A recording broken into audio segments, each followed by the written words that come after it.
नमस्कार दोस्तों, आज के इस वीडियो में हम पढ़ेंगे सेक्शन 161, 162 सीआरपीसी। तो सेक्शन 161 से 162 सीआरपीसी पढ़ने से पहले हम ये देखेंगे कि एग्जामिनेशन ऑफ विटनेस कौन-कौन करता है। तो एग्जामिनेशन ऑफ विटनेस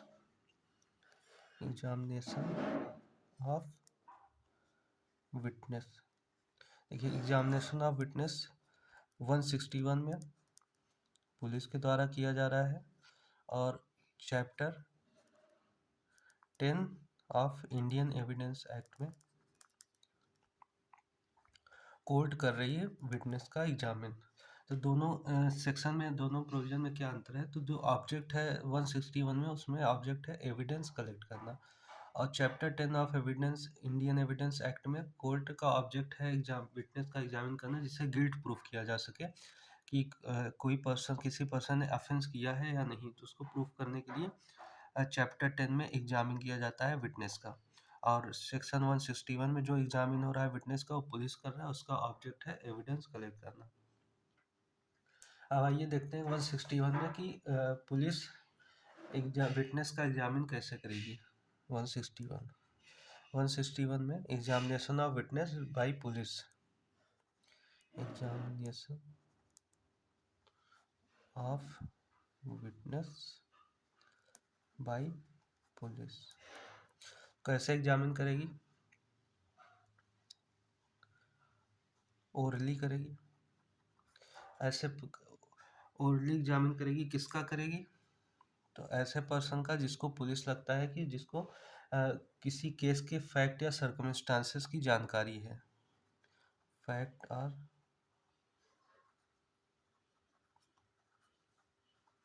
ऐसा पर्सन की जिसको पुलिस ऑफिसर को लगता है कि उस पर्सन को किसी केस के फैक्ट या सर्कमस्टांसेस की जानकारी है। और कौन पुलिस ऑफिसर कर सकता है? ऐसे पुलिस ऑफिसर जो इस चैप्टर में अथॉराइज्ड हैं या जिनको स्टेट गवर्नमेंट अथॉराइज करती है, वो कर सकते हैं। फिर इसका जो क्लॉज 2 है, 761 का क्लॉज 2, वो बोलता है कि such person shall be bound to answer truly all question relating to such case put to him by such officer. तो मतलब जो इस पर्सन का एग्जामिन किया जा रहा है, जिस विटनेस का एग्जामिन किया जा रहा है, उसकी ड्यूटी है कि जो भी क्वेश्चन पूछे जा रहे हैं पुलिस ऑफिसर द्वारा उससे अंडर 161 में, उसका वो सही से जवाब दे।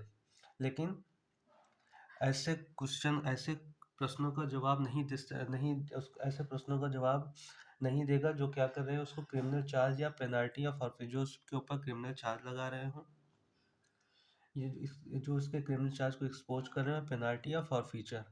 तो ऐसे प्रश्नों का जवाब वो देने के लिए बाध्य नहीं है। क्लॉज 3 बात करता है the police officer may reduce into writing any statement made to him in the course of examination. Clause 3 basically ये बोलता है कि जो भी पुलिस ऑफिसर जो भी एग्जामिनेशन कर रहा है विटनेस से, उसके बाद जो उसको स्टेटमेंट वो पर्सन देता है, उसको रिकॉर्ड करेगा रिटन फॉर्मेट में। प्रोविजो इसका बोलता है proviso that the statement made under this subsection में also be recorded by audio video electronic means. मतलब जो भी एग्जामिनेशन है विटनेस का उसको रिकॉर्ड किया जाएगा ऑडियो और वीडियो इलेक्ट्रॉनिक फॉर्म में। उसके बाद फिर इसका जो दूसरा प्रोविजन है, प्रोविजन बोलता है कि further that the statement of women against हुम an offence under section 354, 354A, 354B, 354C, मतलब ये सब जो सेक्शन है 376A, 376B, 376C, इसमें इस ऑफेंस में, मतलब ऐसे ऑफेंस जो बेसिकली वुमेन के अगेंस्ट में है, उसमें अगर एग्जामिन करना है तो वो कौन करेगा विटनेस का एग्जामिन? तो वुमेन पुलिस ऑफिसर करेगी।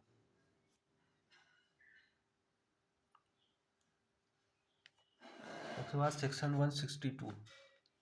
162 बात करता है statement to police not to be signed, use of statement in evidence. मतलब 161 के सब क्लॉज 3 में जो स्टेटमेंट रिकॉर्ड किया जा रहा है, वो जो पर्सन वो स्टेटमेंट दे रहा है उसके द्वारा साइन नहीं किया जाएगा, और उसका यूज कहीं, उसका एविडेंसरी वैल्यू नहीं होगी, एक्सेप्ट जो कि 162 में प्रोवाइड किया गया है। मतलब 162 में जो कंडीशन प्रोवाइड की गई है केवल उसी में जो स्टेटमेंट 161 सब क्लॉज 3 में दिया गया है उसको एज ए एविडेंस यूज किया जा सकता है। तो वो कौन कौन सी कंडीशन है जिसमें 161 सब क्लॉज 3 में दिए गए स्टेटमेंट को एज ए एविडेंस यूज किया जा सकता है?